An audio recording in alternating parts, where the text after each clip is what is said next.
नमस्कार। ओम ज्ञान सागर में आप सभी का बहुत बहुत स्वागत है। दर्शकों, हम कोशिश करते हैं आपको नई नई जानकारी देने की। हर बार लाते हैं आपकी समस्याओं का समाधान। आज फिर लेकर आए हैं आपके लिए कुछ जानकारी आपके पसंद चैनल ओम ज्ञान सागर में। चैनल को सब्सक्राइब करें, वीडियो को लाइक करें, अपने दोस्तों के साथ शेयर करें। आज हम बताएंगे बैसाख महीने के बारे में, जो बहुत ही पवित्र महीना माना जाता है। भगवान विष्णु को यह महीना बहुत ही प्रिय है। भगवान विष्णु की इस महीने में पूजा की जाती है। आपको लगता है आप भी बदनसीबी पीछा नहीं छोड़ती। लाख प्रयास करने पर भी बेटियों को सहयोग वर की प्राप्ति नहीं हो रही है। आपका दाम्पत्य जीवन दुखी हो गया है। यही है तो मित्रों, इस समय चल रहे बैसाख मास भगवान विष्णु की आराधना करें। जल का दान करना, पंखे का दान करना, प्याऊ लगाना, मंदिर में मटके का दान करना, गरीबों को छाते का दान करना आपकी सभी मनोकामनाएं पूर्ण कर सकता है। आपकी बदनसीबी को खुश नसीबी में बदल सकता है। घर में होती है तू मैं को तो खुश माहौल में बदल सकता है। विवाह योग्य कन्याओं को सुंदर जीवन साथी दिला सकता है। सतयुग जैसा कोई युग नहीं और वेदों के समान कोई शास्त्र नहीं और गंगा जी के समान कोई तीर्थ नहीं है। नारद जी ने राजा अम्बरीश से कहा कि बैसाख मास को ब्रह्मा जी ने सबसे पवित्र मासों में से उत्तम मास सिद्ध किया है। ये माता की तरह ही अब जीवों को सदा अभिष्ट वस्तु ही प्रदान करते हैं। बैसाख मास की उत्पत्ति बैसाखा नक्षत्र से हुई, इसलिए उसे बैसाख का महीना कहा जाता है।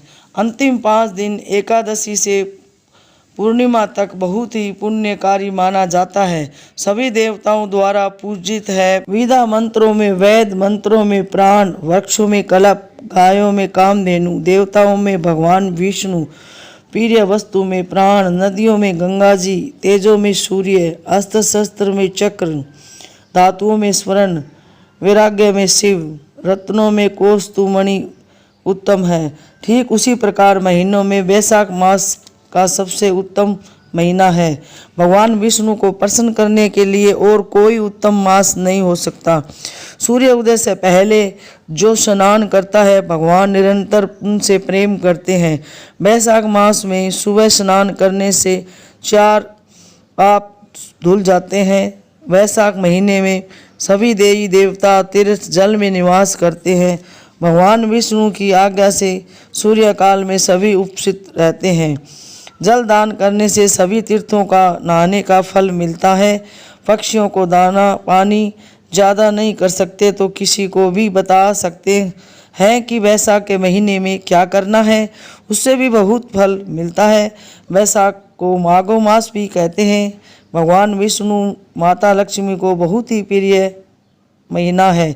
इस महीने में पवित्र नदियों में स्नान करना बहुत ही शुभ माना जाता है। गंगा, यमुना, कावेरी, गोदावरी आदि। बैसाख मास जो भी व्रत रखता है पूरे महीने, उसको ब्रह्मचारी का पालन करना चाहिए। व्यक्ति को फलाहार और सात्विक आहार करना चाहिए। भोजन का त्याग करना, भूमि पर शयन करना, ओम श्री हरि का जाप करना। बैसाख व्रत 12 साल तक करना चाहिए। उसके बाद उद्यापन करना चाहिए। ऐसा करने से सुख संपत्ति वैज्ञ पाकर वैकुंठ धाम में मुक्ति मिलती है। बैसाख मास में पेड़ों पौधों को भी सींचना चाहिए, शुभ फल देते हैं। इस महीने में गर्मी ज़्यादा हो जाती है, इसलिए पेड़ पौधों में जल देना चाहिए। पीपल, बरगद, तुलसी, केला, नीम जो भी हमारे देवता वृक्ष है, उनकी सेवा करने का फल बहुत ही ज़्यादा बताया गया है। जल दान करना, फलों का दान, अन्न दान, वस्त्र दान, पंखा, छाता, जूते, चप्पल आदि करने बताए हैं।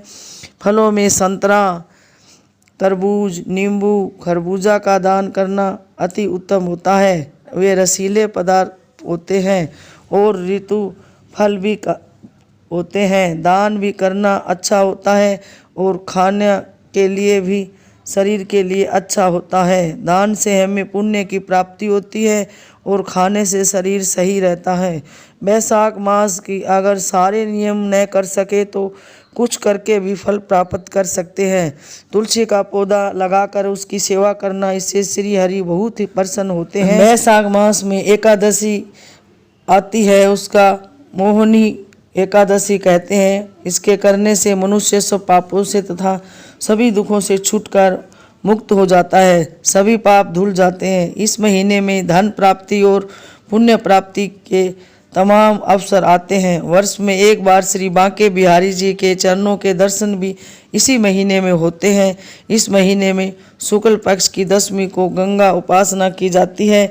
इसी महीने में भगवान बुद्ध और परशुराम जी का जन्म भी हुआ था। इस महीने में भगवान ब्रह्मा ने तिलों का भी निर्माण किया था। तिलों का भी विशेष प्रयोग होता है। इस महीने में धन और संपत्ति प्राप्ति का महापर्व अक्षय तृतीया भी आती है। इस महीने में एकादशी का व्रत भी आता है, जिसे करने से श्री हरि की कृपा पा सकते हैं। इस महीने में गर्मी ज़्यादा बढ़ जाती है, जल की मात्रा ज़्यादा, रसदार फलों का सेवन करना चाहिए। सत्तू का भी देर तक सोने से बचे, वह कोशिश करे कि सूर्य उदय से पहले ही उठे। नदी, सरोवर या शुद्ध जल से स्नान करे।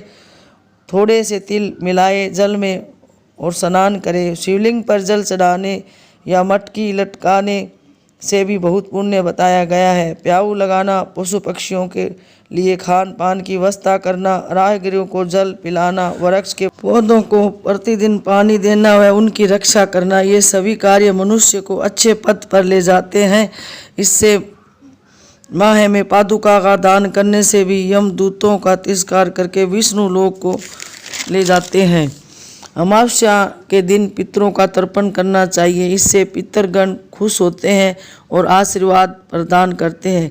इस महीने में किन किन मंत्रों का जाप करें? आर्थिक लाभ के लिए ओम श्री लक्ष्मी वासुदेवाय नमः। संतान प्राप्ति के लिए ओम कलिहि कृष्णाय नमः। सूर्य व कल्याण के लिए ओम नमो नारायणम। इसके अलावा सूर्य को जल अर्पित करना भी इस महीने में विशेष शुभ कार्य है। वैशाख महीने में कहानियाँ भी सुनानी चाहिए, कथा भी पढ़नी चाहिए, बहुत ही अच्छा फल मिलता है। कहानियों के बारे में हम आपको अगली वीडियो बताएंगे। अगर हमारी वीडियो अच्छी लगे तो हमारे चैनल को सब्सक्राइब करें और लाइक करें, शेयर करें। धन्यवाद।